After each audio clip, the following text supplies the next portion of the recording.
Bonsoir à tous, bienvenue dans Questions Directes sur ATV Guadeloupe pour ce dernier numéro de la semaine de Questions Directes. Notre invité ce soir, Alain Blaze. Bonsoir. Bonsoir aux téléspectateurs. Bienvenue, on va évoquer avec vous le Jour de la Terre. C'est demain, une grande manifestation organisée chaque année pour protéger la Terre, pour sensibiliser la population. Je me souviens que l'an dernier, je vous avais reçu pour évoquer cette journée de la Terre également. Est-ce qu'après un an, la situation, la sensibilisation est réelle auprès de la population? La situation, elle avance. On entend parler de COP 21, de COP 22.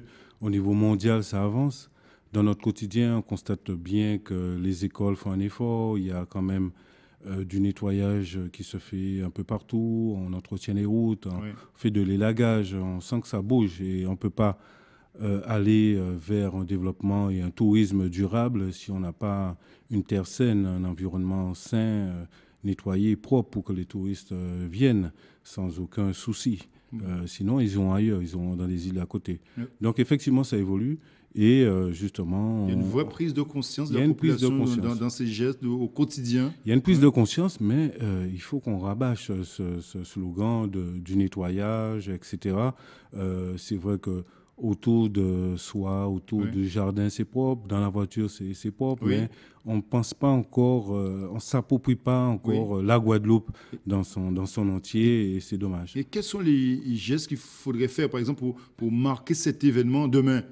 Demain, le geste est simple. Donc, il s'agit de baisser la facture énergétique de l'île. Donc, tout un chacun doit faire le geste d'éteindre une lampe, une ampoule, entre 20h et 22h. Oui, les lumières inutiles qui ne servent à rien. Qui ne servent à rien. Si vous êtes dans votre salon, la lumière du garage, vous l'éteignez par exemple. Et si ce geste est fait simultanément, on a constaté l'année dernière qu'on a eu une baisse sur le réseau de près de 3 ou 4 mégas. Ah oui, donc c'est impressionnant. Ça veut dire aussi que la communication est passée, que les médias ont joué leur rôle. Après, il faut continuer aussi ce genre de geste. Il ne faut pas seulement demain. Il ne faut pas s'arrêter là. Il faut faire l'acquisition d'un chauffe-eau solaire pour faire des économies d'énergie au niveau de l'eau chaude. Il faut s'approprier comment on va dire... pour la gestion de l'eau, je dis de récupérateurs d'eau de pluie. Il faut trier les déchets. De planter une graine pour la nature. Demain, voilà. Oui, en fait. Un pot à fleurs sur son balcon, dans son jardin. Pourquoi pas? En fait, l'idée, c'est qu'il faut qu'on arrive à une autosuffisance alimentaire, ce qui ne se fait pas aujourd'hui. Si le porc est bloqué pendant 15 jours, 3 semaines, ça y est, les bébés n'ont pas de lait dans les supermarchés. Donc, en fait, il faut qu'on aille vers cette autonomie, qu'elle soit je parle de consommation et aussi l'autonomie au niveau de l'énergie. Nous devons être autonomes énergiquement et justement Végétal Plus lance des actions fortes. Et Végétal Plus lance des actions au-delà de celles de demain, par exemple. Pendant toute l'année, vous contribuez justement à sensibiliser la population régulièrement par des actions. On a une série d'actions dans l'année, à peu près 5 ou 6 actions. Ça commence par Pâques. En début de semaine, nous étions à Marie-Galante pour parler de Pâques en sac, de nettoyage du littoral. On parle du Jour de la Terre demain et on demande à la population de se faire ce geste pour baisser la facture énergétique de l'île entre 20h et 21h. On éteigne la lumière. Ensuite, la semaine prochaine, on parle de, comment ça s'appelle, le salon MTA Nature, où on va parler d'énergie, rando nature au mois de juillet, Percua, pour montrer le lien entre la biodiversité et l'énergie. Et en fin d'année, nous sommes en discussion là, actuellement pour essayer de réaliser un tour de Marie-Galante avec des véhicules électriques. Vous avez le sentiment aujourd'hui, on peut dire que des régions comme la Guadeloupe sont en danger aujourd'hui les régions, le monde est en danger. On n'est pas à l'abri d'un tremblement de terre, on n'est pas à l'abri d'un tsunami, de bel ouragan, d'un gros ouragan qui risque de nous détruire.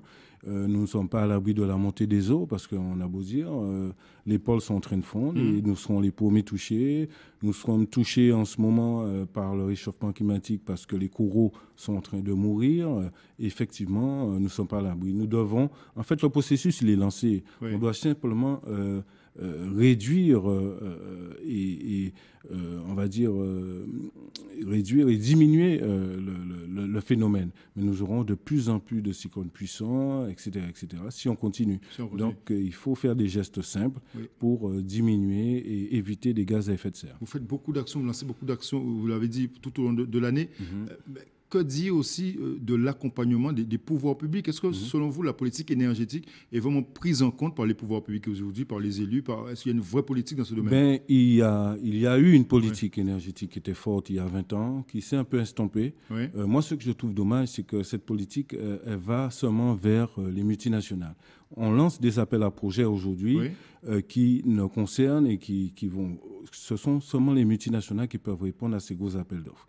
Donc, il faudrait qu'on aille vers le particulier, avoir des micro-sociétés qui puissent travailler parce que il y a pas mal d'emplois. C'est une source d'emploi, justement, les énergies renouvelables, mais il ne faut pas que ça soit seulement sous des gros systèmes, des gros ensembles, de gros toits solaires, on va dire, des grosses centrales auxquelles ne peut répondre que les multinationales. Sous les énergies renouvelables, par exemple, on dit souvent qu'il faudrait que pratiquement tous les bâtiments publics soient équipés de cet outil. Est-ce que aussi il faudrait une prise de conscience chez les particuliers? Oui, chez les particuliers. C'est vrai que le coût du matériel était cher il y a 15 ans ou 20 ans.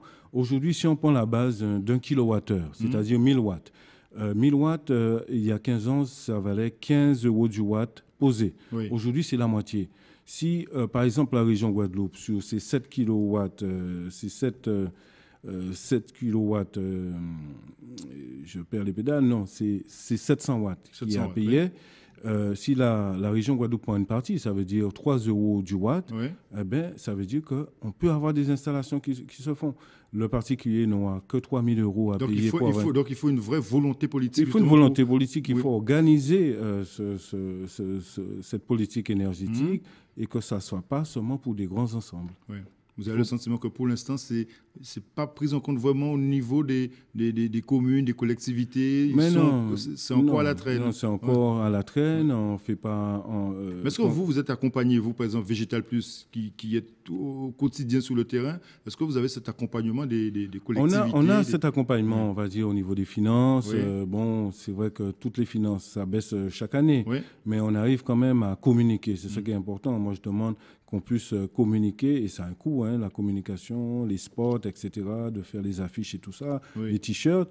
Mais nous, on a un accompagnement aussi au niveau lorsqu'il y a des regroupements au niveau des villages. C'est vrai que les conseillers énergie nous rejoignent. On est quand même accompagnés.